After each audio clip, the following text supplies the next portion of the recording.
Time flashes back. Wanyenyekevu turned to Jom as he spoke.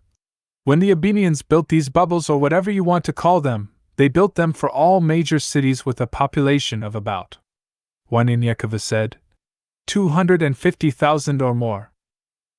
Wanyenyekevu shouted to Jom. I just had a vision. He pointed at a horse and continued. Inside that bag is AB-890 from one of the dead men. Set it for 65 feet by 75 feet by 108 degrees. Don't worry about the energy level. Following Wanyenyekevu's orders, Jom grabbed the B-890 and set the perimeters as Wanyenyekevu had said.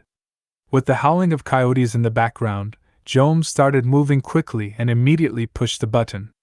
A force field had now covered all the men and the horses. Jom looked up to find that coyotes surrounded them. He saw some coyotes passing through the force field and turning into dust. We got about 20 to 25 minutes before this force field is gone. Then what? Wanyenyekevu, not wanting to kill the entire pack, noticed the pack leader. Wait! He shouted. Take us over there. Jom began to speak as two. 3 coyotes attempted to jump through the force field and failed, but Wanyenyekevu interrupted him. I know what I'm doing! So, Jom took the force field as the men rode their horses step by step to stay in the force field to the location Wanyenyekevu pointed out. 15 minutes! Shouted Jom. The 3 men and their horses were in a corner. Okay, let me out of this thing, said Wanyenyekevu. Jom turned the device off for just enough time for Wanyenyekevu to clear its radius. He quickly turned the machine back on. Follow me, Wanyenyekevu said. The pack's leader was directly in front of Wanyenyekevu, growling at him. Wanyenyekevu stood his ground and approached the coyote without fear. I don't want any more of you guys to get hurt, but it's kill or be killed at the moment, I know. You need to walk away before many more of you die, Wanyenyekevu said to the coyote, as if he hoped the coyote would understand. The coyote growled, showing his teeth as if to intimidate him. Wanyenyekevu watched as the different scenarios played out in his head. He found one satisfying to him. The coyote leapt at Wanyenyekevu. Calculating his every move, Wanyenyekevu grabbed the coyote by the neck and held him in a chokehold. Grasping and choking, the coyote began to whine. Fussing at the coyote. I told you it didn't have to come to this, but now you are hard-headed. If I let you go, will you find a meal elsewhere? We are not your meal. Withdrawing his arm quickly not to get bitten by the animal. The coyote quickly got up from the ground and ran off, with the rest of the pack following suit. Jom counted down the timer on the instrument. 3, 2, and 1. Seriously, now you've got to tell me how the fuck you are doing that, Jom said as he turned to Wanyenyekevu.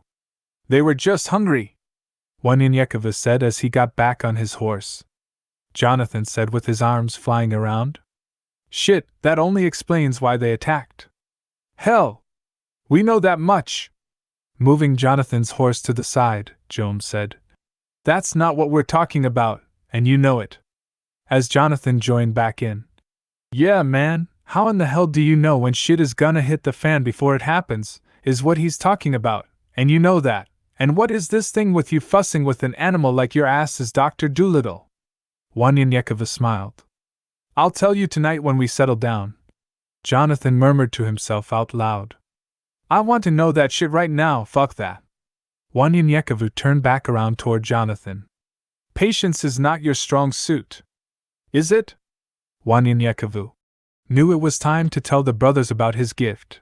He felt that the only reason Sabaoth allowed them to see him was that they too were a part of his plan. The men gathered their belongings and headed north about 2 hours later. No one had said a word except Jonathan kept talking to himself about what had happened as they were near the edge of town.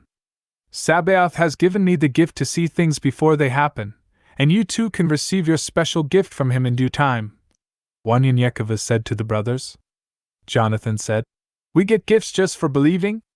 I want to turn everything I touch into gold. Jom became mad. Your greed for money got us right where we are now. Wanyenyekevu was confused about what that meant but knew it had something to do with their past, so he said nothing. I think it's time to set up that D44 doohickey thing, Wanyenyekevu said. I'm hungry and tired right now and ready to sleep, Jonathan. Since you lost the race into New Mexico, you have to hunt for something to eat again tonight. Jonathan was frustrated. Who the fuck do you think you are, motherfucker? Jones sharply said. Who said the last one has to find dinner? Bitch. You lost. Carry your ass and find something to eat, motherfucker. Wanyanyekova was laughing. Yeah, go find something to eat. By the way, I'm sick of rabbit.